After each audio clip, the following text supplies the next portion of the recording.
남편이 갑자기 살이 빠지고 예민하고 화도 많이 내고 네네. 뭐 우울감도 심한 것 같고 근데 차랑 집안에 비슷해요. 네, 안녕하세요. 사랑학개론 MC 정애연입니다. 오늘도 역시 이명인 변호사님을 모시고 함께 이야기 나눠볼 건데요.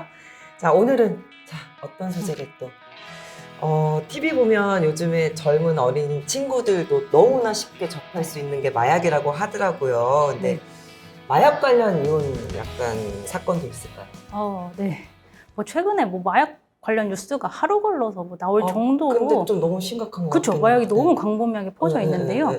최근에 뭐 상대방 마약 문제로 또 이혼하고 싶다고 찾아오시는 분들이 계세요.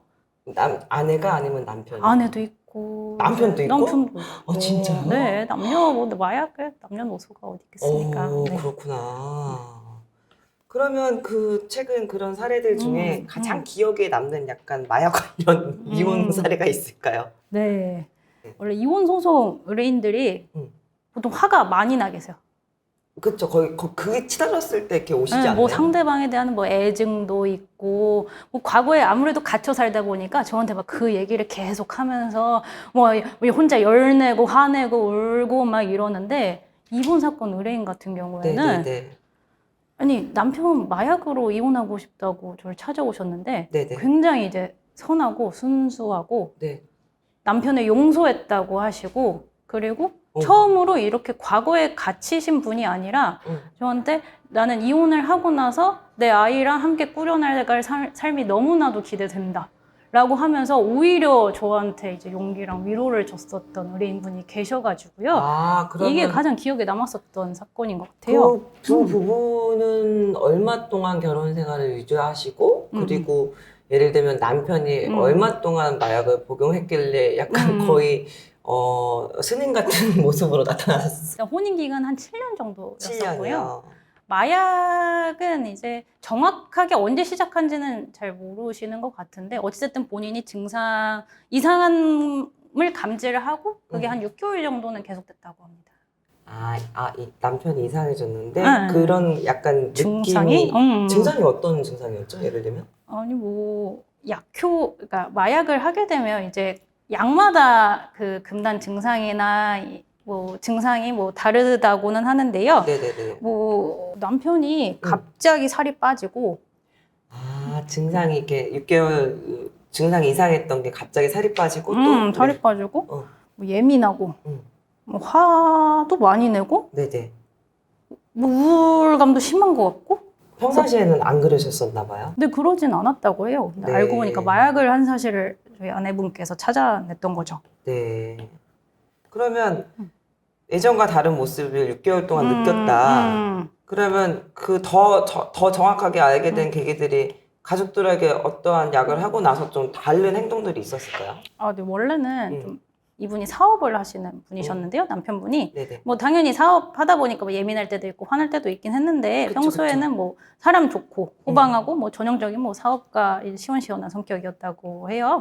근데 이상함을 느낀 시점부터 이제 6개월 동안 뭐 사람 가리지 않고 짜증내고 뭐 신경질 내고 폭력적인 성향 보이고 분노 조절하지 못하고 막 물건 던지고, 이게 심지어 자녀한테도 그랬다고 합니다. 그럼 글로리 우리가 요즘에 최근에 되게 재밌게 봤던 드라마인데 거기에 나오는 반응들하고 흡사한 건가요?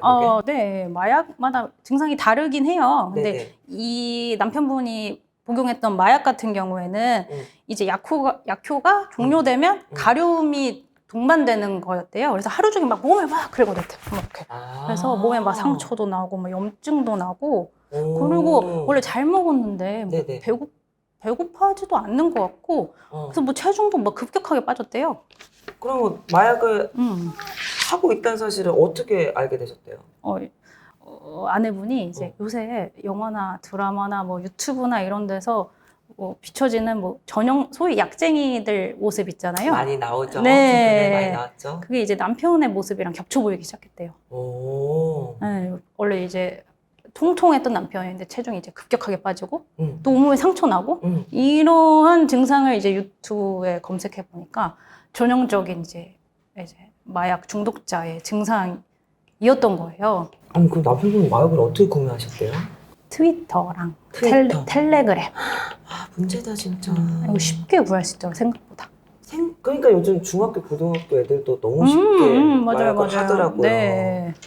그러면 정상적인 생활이 불가능하셨겠네요. 네. 혼자서 어떻게 끊어보려고 했던 것 같아요. 용을 쓰긴 했는데, 노력도 해보셨고. 네, 근데 이미 좀 중독된 상태여가지고, 그래서 계속 손을 댔나 봐요. 그래서 뭐 사업 제대로 되겠어요? 정상적인 생활도 좀 아예 불가능했다고 합니다. 그러면 이제 응. 아내분께서는 더 이상 이 사람과 살 수 없겠다 마음을 가지고 나서 이혼을 속으로 결심하셨었겠네요. 일단은 증거를 네네네. 찾으려고 했죠. 그럼 마약 그 증거를 어떻게 찾아요? 혼자 몰래 숨어서 하고 어디서 숨겨놓고 막 그치. 이럴 텐데 어떻게 그쵸. 찾았대요? 근데 차랑 집안에 네. 뭐 주사기가 있었대요.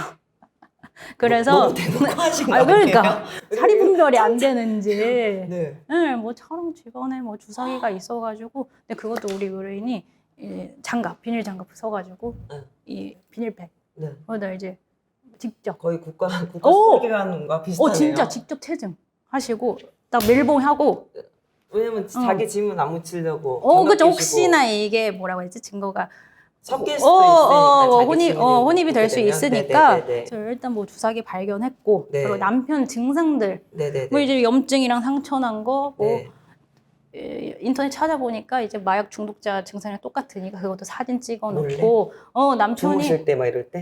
남편이 막 이상한 행동하면 동영상 찍어놓고 오. 그리고 이제 또 남편이 핸드폰 관리를 제대로 잘 안 했는지 네. 뭐 텔레그램이나 트위터에 뭐 마약 구매한 내용이 이제 그대로 남아 있는 거예요. 그래서 그거 다 이제 영상으로 쭉쭉쭉쭉 올리면서 증거를 정말 완벽하게 수집해 오셨습니다.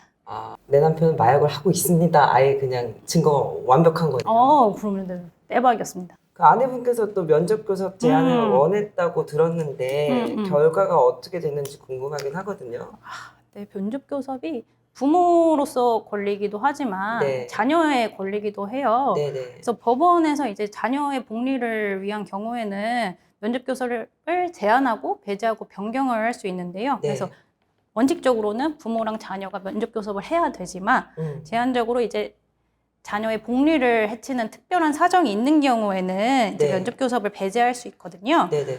그런데 뭐 그 상대방이 뭐 유책 배우자라든지 뭐 양육비를 주지 않는다든지 뭐 아이가 뭐 상대방 만나기 싫어한다든지 이런 사유로는 뭐 제한이나 배제를 할 수 없고요. 네네. 뭐 적어도 이제 그 상대방이 자녀한테 뭐 아동학대를 했다던가 네. 아니면 뭐 성폭행을 했다던가 이런 뭐 친권 상실 사유가 있는 경우 또는 이제 상대방한테 이제 정신질환이나 전염병이나 뭐 질병이 있는 경우에도 배제가 될 수 있는데요. 네.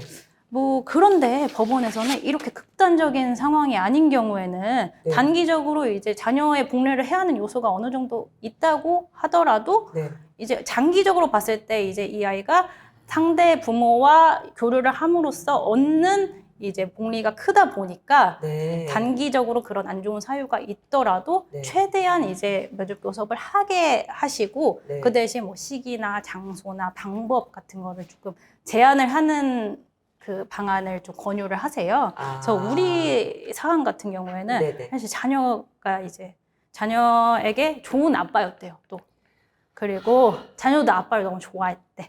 남편을. 그리고 남편이 또 중독센터에 이제 다니면서 네. 재활 의지를 좀 또 보여줬어요. 네네네. 그래서 사실 저희 의뢰인, 저희 아내분께서는 처음에는 면접 교섭을 아예 안 시키고 싶어 하셨는데 막 이런 전반적인 거를 봤을 때 그러면 면접 교섭을 하되 네. 이제 우리 의뢰인이 동행을 하고 그리고 공개된 장소에서 만나고 그리고 숙박은 하지 않고 당일 면접만 하는 걸로 이렇게 제한적으로 이제 뭐 시기랑 장소랑 방법에 대해서 좀 제한을 해가지고 네네. 또 추후 상대방이 이제 회복 여하에 따라서 이제 면접 교섭을 늘리는 방향으로 이렇게 정했습니다. 그럼 네. 소송 결과에 만족스러우신가요, 변호사님께서는? 원하는 결과 얻었죠. 그래요? 네. 사실 이제 너무나도 명백한 증거가 있어가지고 네네. 상대방이 뭐 대응을 안 해요. 뭐 답변을 제대로 안 하더라고요. 그래서 할 할 수가 없군요. 없었던 것 같아요. 본인은 죄인이군요. 네. 네네. 그래서 우리가 주장하는 거는 뭐 사실상 대부분 인정이 됐는데요. 네네. 사실 뭐 재산 분할의 경우에는 이제 남편 아내 이제 각자 명의의 재산 내역 그리고 부부 공동 재산을 형성하는 데 있어서에 대한 기여도랑 네. 혼인 기간 등에 따라서 이제 정해지잖아요. 재산 네네네. 분할에 대해서. 네. 근데 우리 의뢰인은 이제 소송에서 통상적으로 받을 수 있는 범위보다 많이 받으셨어요. 그리고 무엇보다 조정으로 끝났어요. 이 사건은 소송으로 가지 않고 조정으로 끝났는데요. 사실 조정 같은 경우에는 판결이랑 동일한 효력이 있으면서도 이제 불복을 할 수 없거든요. 네네네. 판결 같은 경우는 1심에서 이제 뭐 나 불복할 거야 해서 2심 가고 2심에서 나 받아들일 수 없어 또 3심 가잖아. 근데 이런 게 아니라 조정은 이번에 무조건 불복을 할 수 없거든요. 그러니까 땅땅 이걸로 땅땅 결론 끝이야. 내리는구나. 네, 그래서 빨리 끝나는 것도 장점이기도 하고. 네네네. 사실 이렇게 소송이 얼마나 지지부진합니까? 그쵸. 네. 거의 뭐 살이 안 찐다고 그러시던데요. 어떤 분 말로는. 맞아요. 그리고 또 잊고 살다가도 뭐 상대방이 뭐 준비 서면 낸 거 보면 또 빡쳐가지고 뭐 평온해지셨어. 잠깐 오랜만에 연락드리면 근데 그러다 상대방 오면 이제 뭐 아니 저도 몰라요. 제가 얼마 전에 영화 이제 끝나고 홍보하고 다녔는데 다이어트를 못 하겠어요. 이제 농담처럼 그랬는데 소송 한번 해봐. 이제 어느 분께서 소송 한번 해봐. 그냥 살이 쫙쫙 빠져. 그렇게 말씀하시더라고요. 네, 맞아요. 네네네. 이런 과정에서 뭐 빨리 벗어났기에 무엇보다도 진짜 잘 끝나지 않았나. 네, 오늘 이명인 변호사님과 마약 관련 소송에 관련된 이야기를 나눠봤습니다. 재밌으시다면 좋아요, 구독, 알림 설정 부탁드릴게요. 감사합니다. 감사합니다.